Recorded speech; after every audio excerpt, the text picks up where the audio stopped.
తెలుగుదేశం కార్యకర్తని అర్ధరాత్రిగా నరుకుతానన్న వాడు ఎవడైనా సరే మా కింద మాకన్నా ఆఫ్టర్ నా కొడుకే ఆడవాళ్ళందరూ కలిసి మేము కట్టుకునే చీర గాజులు మీ కాన్స్టిట్యున్సీలో మీరు ఏడవలేక గుడివాడ వచ్చి ఏం చేస్తారో నాకు అర్థం కాక అడుగుతున్నాను. మీది మీరు ఏడవాలి అంతవరకే. పసుపు కుంకం గాజులు పళ్ళు రండి ఇస్తాము. ఎందుకంటే మీరు ఎదవలు కాబట్టి అర్ధరాత్రి చంపుతామన్నారు. మేము మహిళలమైనా పట్టపగలి నరుకుతామన్నారు. రండి నా కొడగలరా మమ్మల్ని టచ్ చేసి చూడండి. టచ్ చేసి చూసిన తర్వాత ఎవడైనా గానీ తెలుగుదేశం కార్యకర్తలు టచ్ చేసిన ఎవడైనా సరే బతికి బట్ట కడితే మమ్మల్ని అడగండి. మా సహనాన్ని దయచేసి ఎవరో పరీక్షించొద్దని చెబుతున్నాం. కానీ పేరు నాని చెబుతున్నాం ఇదే మాట. బూతుల మంత్రికి కూడా పసుపు కుంకుమ ఇస్తాం వస్తే ఒకడు అన్నాడు టీఎల్పీ పార్టీ అని. ఆడే ఉద్దేశంతో అన్నాడు. మీరు టీఎల్పీ అన్న మాట వాస్తవం. తెలుగు లైన్స్ ఇక్కడ అర్థమవుతుందా? తెలుగుదేశం పార్టీ సింహాలరా మేము. మీకులాగా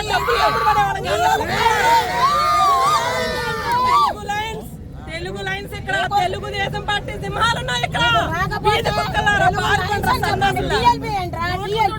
సవాల్ చేసిన సవాల్ నిలబెట్టుకోరా వచ్చి.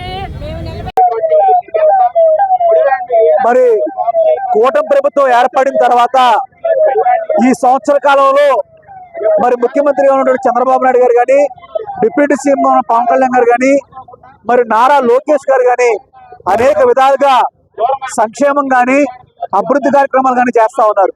ఇవాళ కూటమి ప్రభుత్వం వచ్చిన తర్వాత పోలవరానికి నిధులు తీసుకురానివ్వండి, అమరావతి నిధులు తీసుకురానివ్వండి, విశాఖ స్టీల్ ప్లాంట్ తీసుకురానివ్వండి, అనేక కంపెనీలు పెట్టుబడులు తీసుకొచ్చి ఇవాళ అభివృద్ధి చేస్తా ఉంటే ఇవాళ వాళ్ళు ఓర్చుకోలేక వైసీపీ ప్రభుత్వం గత 5 ఏళ్ళు అరాచకం చేసి ఇవాళ అదే అరాచకం చేద్దాం అనుకుంటా ఉన్నారు.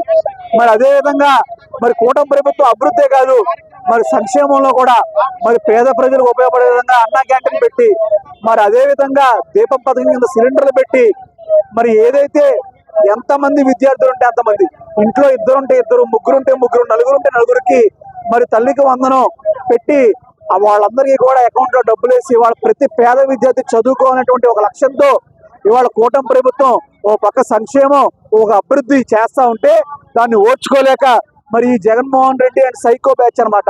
వీళ్ళని ఏమనాలి అంటే బాగా సైకోతనం ఎక్కువైపోయి ప్రజలను వేధించి వీళ్ళకి అలవాటు అయిపోయి ఇవాళ ఏం చేస్తా ఉన్నారంటే ఇవాళ పేరు నాని అంటా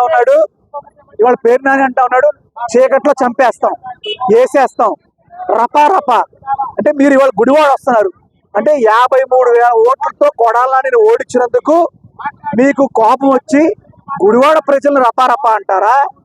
లేకపోతే వైకాపా కార్యకర్తలు మీకు పని చేయలేదని చెప్పి మీ పార్టీ వాళ్ళే మీరు చంపేస్తారా? పేరునాని నేను అడుగుతా ఉన్నా మీరు రపా ఎవరిని చంపేస్తారు? గుడివాడ ప్రజలను చంపేస్తారా? మీరు రపారపాని గుడివాడ ప్రజలను చంపేస్తారా? చీకట్లో వేసేస్తాం, లేపేస్తాం. ఎవరిని? గుడివాడ ప్రజలను వేసేస్తారా?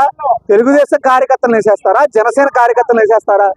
మీరు ఎవరిని చంపాలనుకుంటున్నారు? మీ అరాచకం ఏంటి? తెలుగుదేశం పార్టీ క్రమశిక్షణ గల పార్టీ. చంద్రబాబు నాయుడు గారు కానీ, లోకేష్ గారు కానీ, లేకపోతే పవన్ కళ్యాణ్ గారు కానీ అదే కొడాలి నాని అనే అతను ఎలక్షన్ ముందు కుప్పంలో చంద్రబాబు నాయుడు అనేటువంటి వ్యక్తి గెలిస్తే నేను ఆయన బూట్ పాలిష్ చేసి రాజకీయ సన్యాసం చేస్తాడు. సిగ్గుందా? నువ్వు ఒక అమ్మకి అబ్బకి పుట్టినాడు అయితే కుప్పంలో చంద్రబాబు నాయుడు గారు గెలిచారు, ముఖ్యమంత్రి అయ్యారు. ఇవాళ ఈ రాష్ట్రంలో 175 అన్నారు. 175 నియోజకవర్గాలకి కూటమి ప్రభుత్వం 164 సీట్లతో మీ ప్రభుత్వం ఏర్పడ్డాం. నీ కడప జిల్లాలో మేము 10కి 8 సీట్లు కొట్టాం. ఇప్పుడు చెప్పుకోవాలని బూట్ పాలిష్ ఎప్పుడు చేస్తావు? చంద్రబాబు నాయుడు గారి కాళ్ళు కడిగి బూట్ పాలిష్ చేసి ఆ నీళ్లు ఎప్పుడు కడుక్కుంటావు చెప్పు?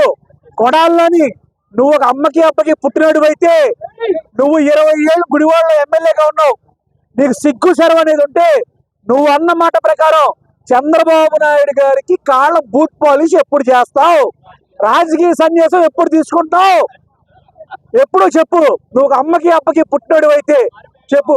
పేరు నాని నీకు కూడా అడుగుతా ఉన్నా, నువ్వు గుడివాడ ప్రజల్ని ఎవరిని లేపేద్దాం అనుకుంటున్నాం, ఎవరిని రపా అందాం అనుకుంటున్నాం, ఎవరిని చంపేస్తారు, ఏం చేస్తారు? ఇక్కడ గుడివాడలో ప్రశాంతంగా అభివృద్ధి సంక్షేమం జరుగుతూ ఉంది.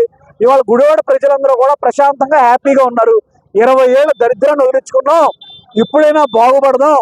పరిశ్రమలో పెట్టుబడులు వస్తే ఇక్కడ ఎక్కువ మంది యువత ఉన్నారు, వాళ్ళకి ఏదైనా ఉపాధి వస్తుందని చెప్పి వాళ్ళందరూ కోరుకుంటా ఉంటే ఇవాళ ప్రశాంతంగా ఉన్న గుడివాడలో ఇవాళ పేరు నానిని లేకపోతే వంశీను లేకపోతే వీళ్ళందరినీ తీసుకొచ్చి ఇక్కడ మీరు గుడివాడని ఏం చేద్దాం అనుకుంటా ఉన్నారు? మీరు ఎవరిని చంపుదాం అనుకుంటున్నారు? అర్ధరాత్రి పూట్ల మీరు ఎవరిని లేపేస్తారు? కేక్ కన్వెన్షన్లో కత్తులు పెట్టారా, రాడ్లు పెట్టారా, కర్రలు పెట్టారా, రాళ్లు పెట్టారా? ఎవరిని చంపుదాం అనుకుంటున్నారు? దయచేసి ముఖ్యమంత్రి చంద్రబాబు నాయుడు గారు మేము కోరుతా ఉన్నది ఏంటంటే, గుడివాడ ప్రజల్ని ఈ అరాచక శక్తుల నుంచి ప్రజలు ఆల్రెడీ ఒక మ్యాండేట్ ఇచ్చారు. మీ పని అయిపోయిందిరా బాబు, వైసీపీ వాళ్ళు ఇంట్లో పడుకోండి, మీ మొహం కూడా చూడమని. కానీ వీళ్ళు ఇంకా అరాచకం చేసి ప్రజలను భయపెట్టేదో చేద్దామని చూస్తున్నారు. దయచేసి చంద్రబాబు నాయుడు గారు